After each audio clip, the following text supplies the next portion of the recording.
Hey everybody, hope you had a fantastic weekend. Just so you know when this video is being made, it is Monday, January 6th. 6th. Monday, January 6th. And the holidays are over. Everything is kind of back to normal, except that we have a new year and a new decade. You may remember the last video I made almost a week ago on New Year's Eve. And I promised you there would be two videos coming, like a two-part video of a big announcement, because I wanted to end the year and begin the year like I ended and begun the year last year in 2019.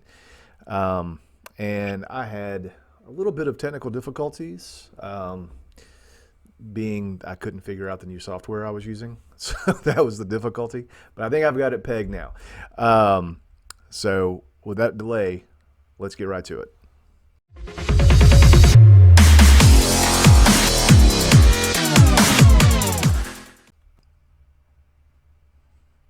Okay, so what I really want to do is do this first part of this two-part video with one more example of the iBuyer transaction. Now, you know iBuyers by now. They've been everywhere. I've been talking about them all year plus some. It's your Open Door, your OfferPad, your, God, there's so many now. Direct sell to Zillow, direct sell to HomeLight. All these companies that for years and years and years basically made their money begging real estate professionals to pay them money so that these companies would then put up these agents that paid them money as their preferred or recommended agents. There was nothing special about these recommendations for these real estate professionals. These real estate agents and brokers were paying these companies money to recommend them to people in their area. That's how it works. So if you got recommended to somebody to sell your house or to be your agent when you were buying a house, it's not because they were some special, awesome local agent. It's just that they were the agent who was paying that company the money to have them send you to them.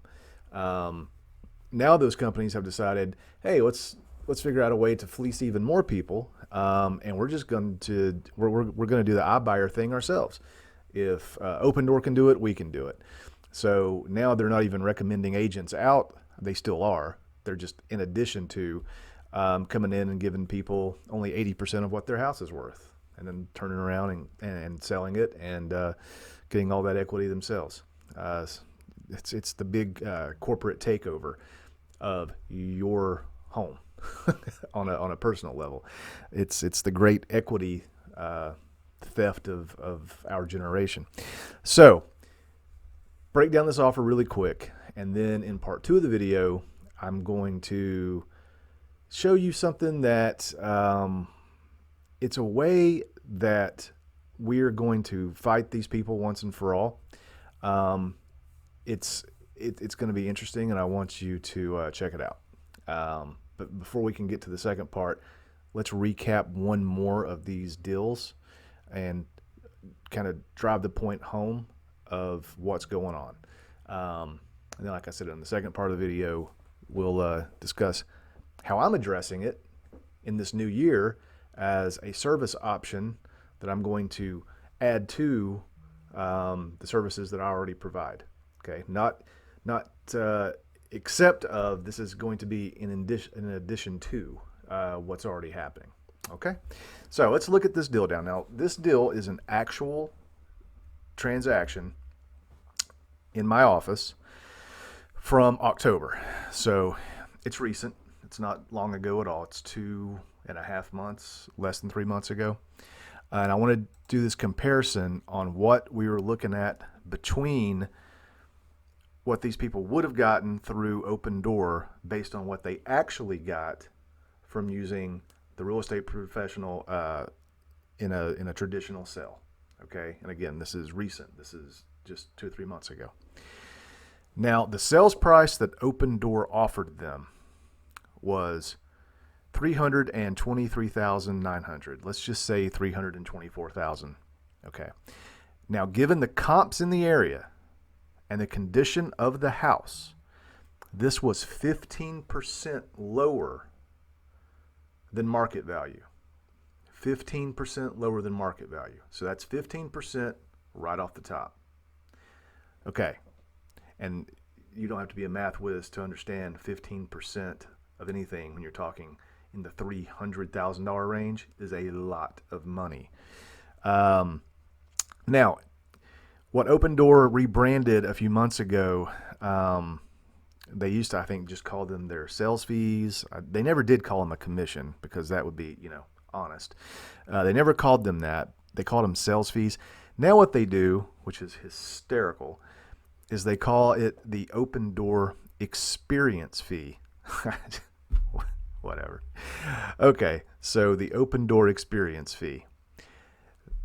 $19,434. Now here's the thing. That's the equivalent of a full commission, basically. I mean, that's a full listing and selling. On the listing side, you're paying your agent broker, and on the buyer side, paying that agent broker to totally take care of the entire transaction. Okay, so it's what a full commission would be, except you're paying it all to Open Door. Okay, on top of the 15% lower price than market value you're getting. This is starting to really add up to a lot of money. Now, as we talked about before, and I've harped on it endlessly, once you go under contract with Open Door, they still send someone out to your house. They send someone out because they need to look at how much repair your house needs to have done on it before they can turn around and sell it for maximum profit. Except they're not the ones paying for this. You're going to pay for it. And they're going to take that money that it's going to cost out of what you're getting at closing on top of already the 15% lower you were asked to take from market value and the full double-sided commission that's going solely to them. In this case, it was $6,200 on top of everything else we talked about. Okay, now, this is something that is being kind of marketed in a new way, and it's really shady. And I guess the way they word it is how they can get away with it. But I'm telling you, these companies are getting really ballsy in the way that they're just, the veil is coming off, and they're just like, screw it.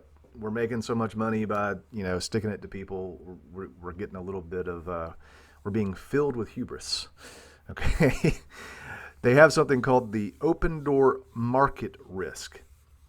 This is literally a fee that they charge to the seller to pad their numbers just in case there's a fluctuation in market value between the time that they take your house and the time that they can complete repairs and sell your house.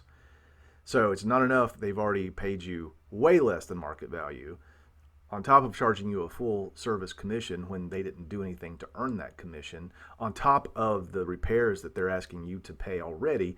Now, this little last stick in the rear is the market risk. So you have to pay them for their risk as well. In this case, it was almost $4,900. Okay, let's add all that up. I don't want to draw on forever. The numbers are on the screen. You can see them. The net to seller, when all these things are taken into account, is $293,000. $293,000 and change. Now, when you do the math on that, that's about 24.5% lower than what the market value would have been. Okay? So, just remember that number. They're walking away with basically $293,000. Okay. Now, let's compare that to actually what happened and thankfully, they saw all these numbers from Open Door. They went with someone that was it was a real estate professional. By the way, I didn't tell you where this was. This was East Cobb. Okay, so this was out, I believe, in the Powers Ferry area. Okay, so they called up the person that they most got highly recommended to them, that really works that area and knows that area a lot. I don't know them really well, but I do know of them, and they are very good at what they do.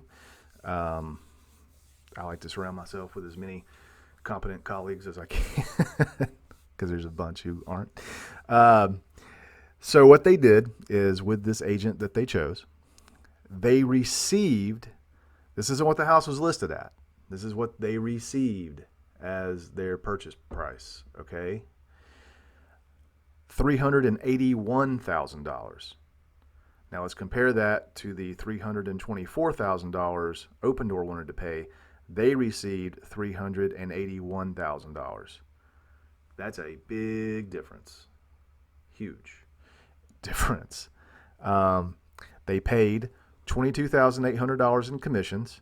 Again, there was 2 agencies involved, so they paid their agent's brokerage and they paid the buyer's brokerage, which is roughly, it's a little bit more than what Open Door wanted to pay, but again, this was for full service, and they got almost $60,000 more for their money. Okay. Moving on from the sales price and the commissions, the only other item that came out next was the potential for any sort of repairs or closing costs or anything like this. In this case, they didn't have to pay any of that because apparently, from talking to this person, the $381,000 that they got was already coming down off of what the list price was, so much so that the buyer thought they were getting an awesome deal and didn't want to ask the seller to do any repairs or closing costs assistance or anything like that. Okay? So you can already see, I mean, you already see it, but in this case, it just keeps going to show you how much of a screw job the Open Door proposition is, as opposed to someone who is going to work as your agent, as your representative, as your advocate, okay, on getting you the absolute most money for your house as they possibly can. That's what we're here to do. As agents, as brokers, as professionals in this business, we're here to do 2 principal things, okay? To absolutely maximize your financial gain when it comes to buying a home or when it comes to selling a home. The flip side of that is to absolutely minimize your financial strain when it comes to buying a home, right? Maximize gain on selling, minimize strain on buying. That's number 1, part A and part B. And number 2 is reduce stress.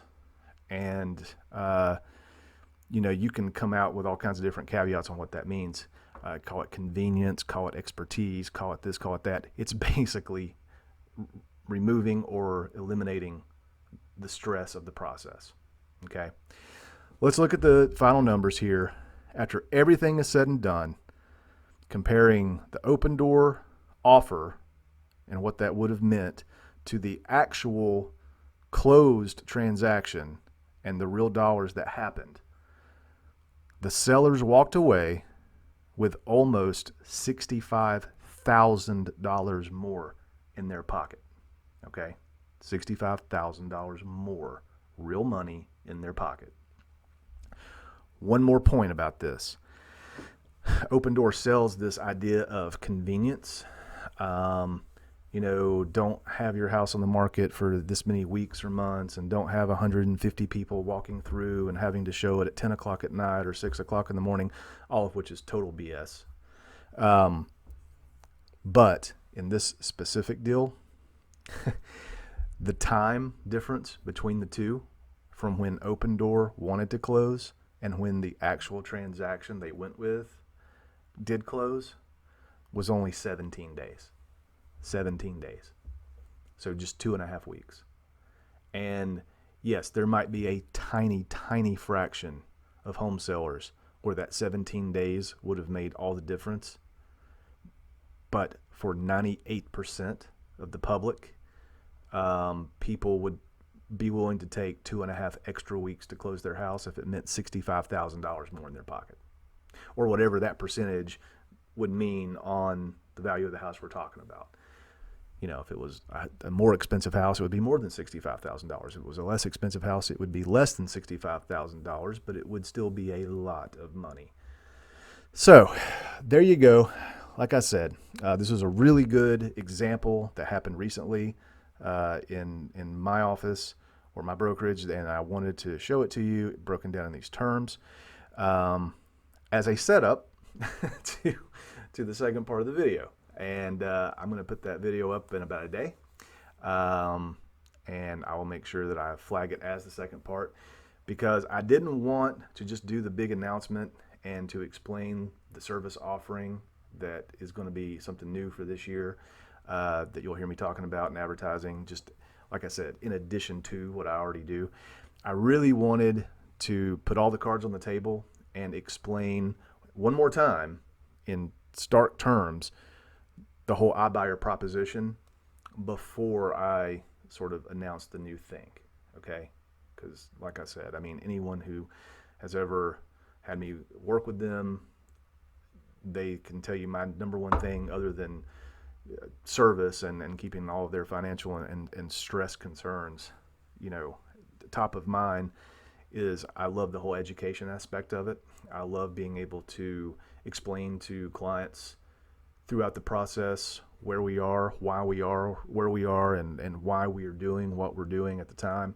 I think it's important because that's part of also reducing stress. If you know why you're being asked to do something in this case, or you know what to expect 10 days from now, or on closing day, anything like that, I really enjoy that part of it. So that's what this was all about. Thanks so much for watching. I have drawn on long enough, and I'm going to cut it with that. And like I said, look for part 2. And in the meantime, for any real estate needs you have whatsoever, buying, selling, needing to just sit down and have a conversation about your situation because you don't know what to do, give me a call, shoot me a message, send me an email. All of my contact ways will be in the description for the video. So until next time, thanks a lot. I'll see you soon. Thanks.